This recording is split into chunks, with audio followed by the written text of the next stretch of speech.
Welcome to Awakening Mindfulness at Work, a conversation that matters. I'm Pierre And I'm Sarah Killeen. We are bringing to you conversations and practices to cultivate presence, calm, and balance in the workplace. So let's begin right here, right now. I'm so looking forward to our session today and ready for the surprise topic. So what's gonna be it, Sarah? Hi, Pierre. Um, so, the topic I wanted to bring to the table today is one that we've been discussing informally here and there many times.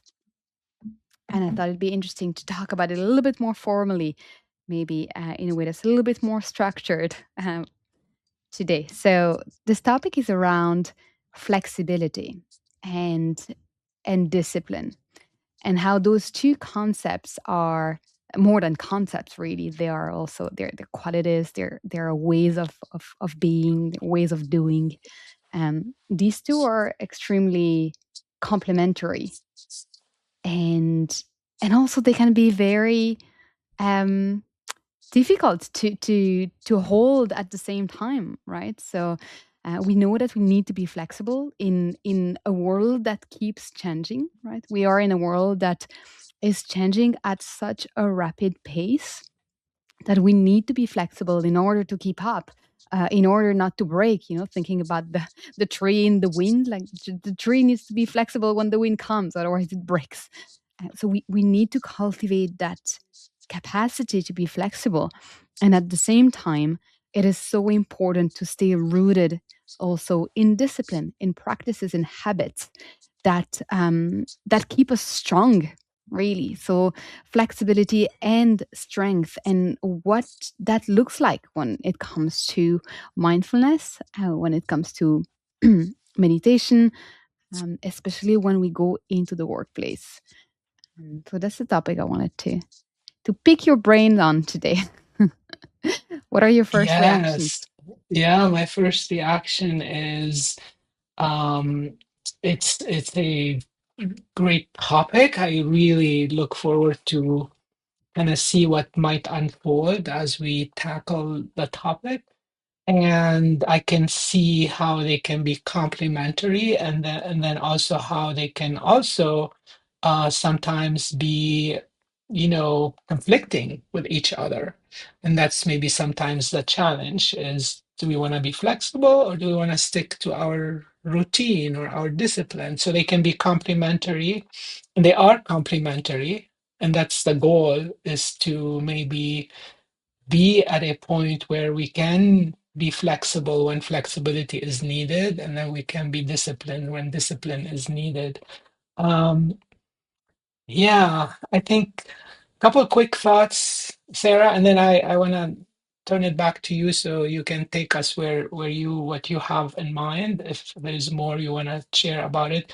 The one came to mind is alternating. So it's not one or the other. We could be in certain situations very flexible, and others we alternate, we become very disciplined, and so on. And the other one, having some non-negotiables, so areas where we just don't easily allow ourselves to be flexible. They are so important for us. They are so aligned with our values, with what we want in this world, that we're not gonna just be flexible about them. Mm. So that's what came to mind initially. And I just got so many new insights now, that are taking me in a completely different direction than I thought I would go. But what came to mind listening to you was this concept of flexibility within a container of discipline. So, not seeing the two of them necessarily as one, next to each other, or, mutually exclusive, but having one embedded within the other. So, that's also what I've seen work really well for me is flexibility, like we said, is incredibly powerful, and it can lead to complacency. It can lead to, you know, losing our way, losing ourselves in the process. Not remember anymore where we're even supposed to go.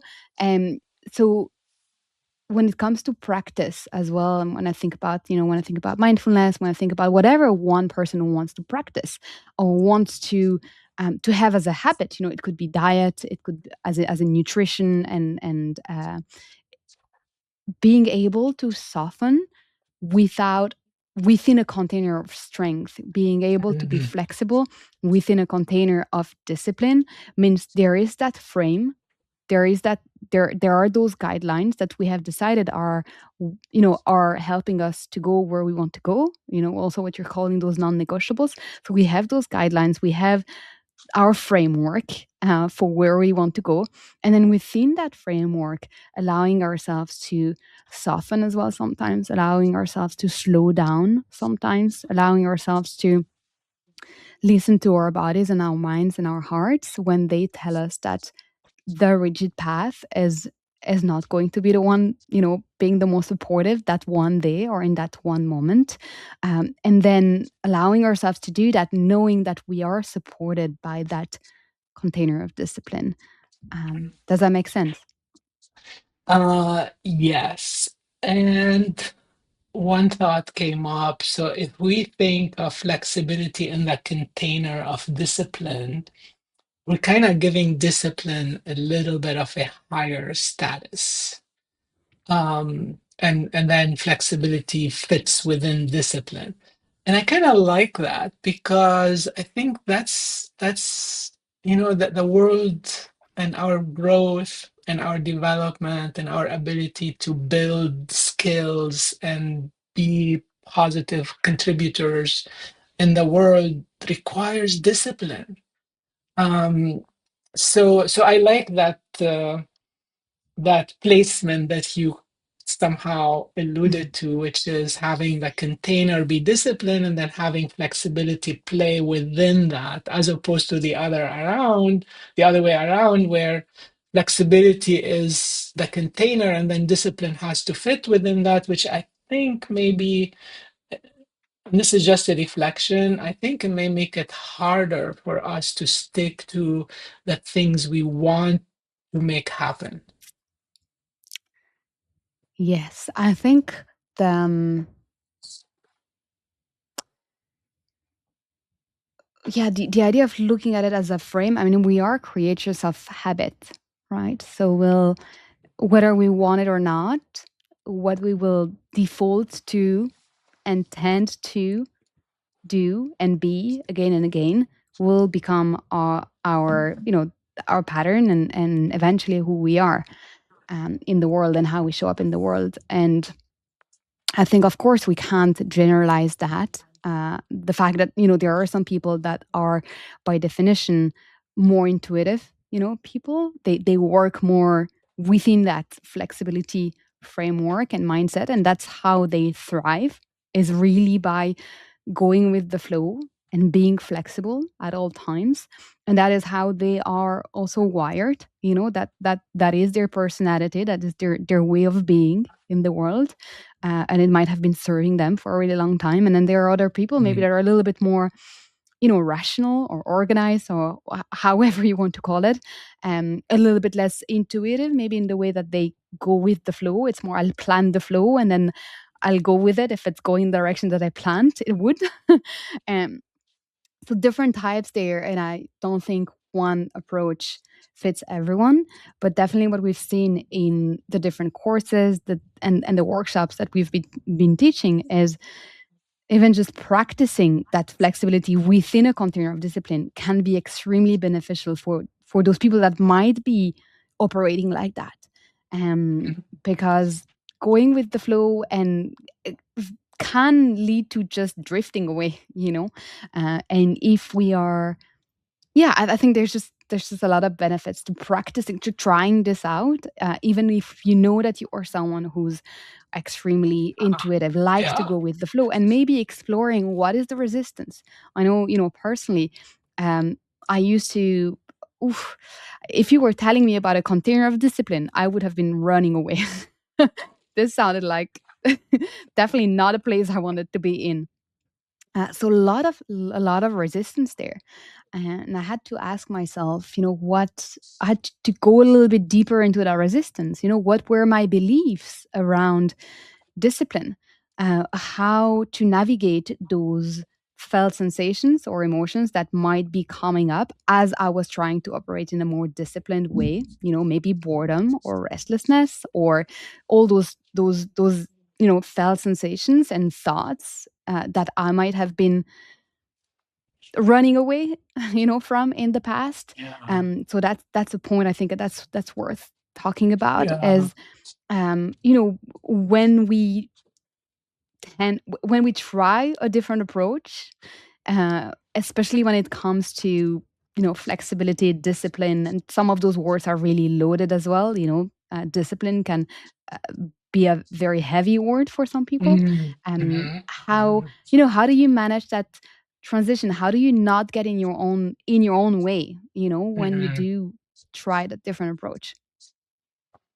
That's a great invitation for, if you're listening and you're thinking, yeah, I think I fall in that world of um, discipline and structure and routines create some resistance. I think this is an invitation, what you just shared, Sarah, to look into what's behind that resistance and to see, the more we become aware what's behind that resistance, what are we telling ourselves, the more likely we'll be able to not only acknowledge it, but put it in its place, treat it with care, and then come back and decide for ourselves, being more thoughtful. What is it that's at stake right now? And evaluating it for what it is instead of getting caught into the resistance. So this could be a way to unleash some of the discipline that might bring so many good things for us and the people around us. So another thought that came up is, and I think you almost described this. There's this assessment we use sometimes in the workshops, the Myers-Briggs type indicator. And one of the areas it goes into is you can be a judger or a perceiver. A judger is someone who likes structure and they like to follow, to have a plan. They like to follow the plan. Time is of the essence. And then the perceiver is someone who's, free, spontaneous, opportunistic. So that's kind of the almost exactly what we're describing here, the flexibility versus the discipline. And one of the conclusions we get to in some of those exercises and workshops is we want to be situational. And that's a leadership skill. So basically deciding situation by situation based on the people who are involved, based on the issues, based on what's at stake, and then be able to jump and be disciplined if needed, or to be much more flexible if needed. I love this. And then obviously, in order to do that, you need to have those a lot of other skills that allow you to be in Mm, the moment, in the context, able to distinguish and discern. Right? If you are by definition a little bit more reactive, mhm, it is going to be harder to take a step back and choose which version of yourself you want to be in that one very specific moment, and having that, not only that awareness and self-awareness, but level of intentionality, and then putting it into action, that is going to be require a lot more efforts and be a lot more difficult, um, for the person that has not cultivated mhm, those skills, in themselves as well, in terms of getting to a place of enough groundedness and calm and ease, that there is a space to make that decision. mhm, mhm. Yes. And this brings to mind, guess what? Meditation. So how do discipline and flexibility play in our mindfulness practice? And Yeah.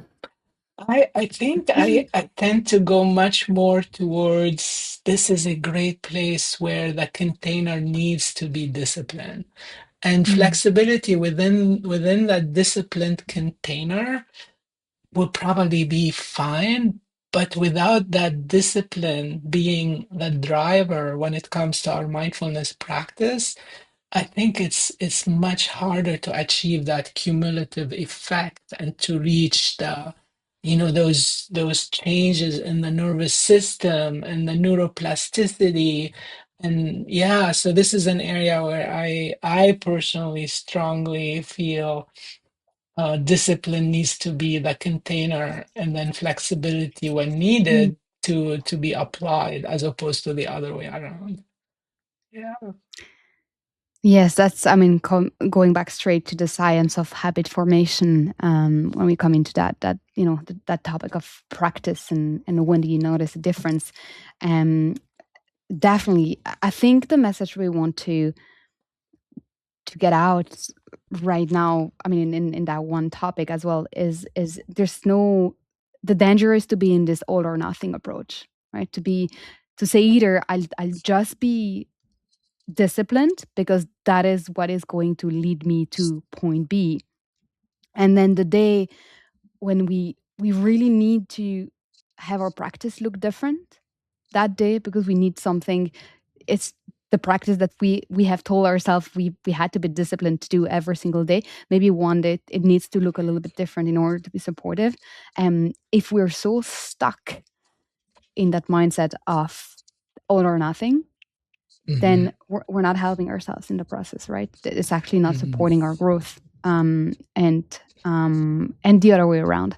So I think always going back to the same, to the same conclusion that of course there's not one approach that fits everyone. Um, but what we've seen in with all our participants and what science has shown indeed is that when it comes to practice and creating those new habits and how the brain works, the discipline can be incredibly comforting as well. I think that's one of my favorite poets, David White, often talks about it as a ritual, and ritual can mean a lot of different things for different people, but how a routine might be incredibly supportive in the sense that it creates safety. It creates safety. It's a place. It's a familiar place that you can go back to, and it in time it turns into comfort. It's a comfort zone, and it's often what it requires to is just getting over that hump, which is something we talk about often, right, in meditation practice. So yeah, how about seeing discipline and routines as an opportunity to be more comfortable, yeah, to be more comfortable with, I'm trying to find my words. There's too much happening right now in my brain. Hmm. But I know it's something that you like talking about. So maybe you want to wrap up actually. I know we're at time. I build in our wrap up, I would build on what you just mentioned, that the beauty of discipline is that it can create routines and it can create certainty and safety for our nervous system. And the beauty of flexibility is that it gives us a chance to be more present and respond in ways that are relevant to the current situation. And I really appreciate the image you created, Sarah, which is the container is the discipline, and then within that, we deploy flexibility as needed. I almost say that, Yeah, from the tree perspective, as the foundation being the roots, which is that is the discipline, it's the strength, it's the solidity, it's what is there to stay. And then from those roots emerge, bloom those, branches and leaves that are by definition flexible to be able to, sustain themselves in the flow of life, which will go in every direction. Um, but the foundation, the roots are the foundation. So I think wonderful. Thank you. Leaving our listeners with that image in mind. Take care, everyone. See you in the Thank next you. episode.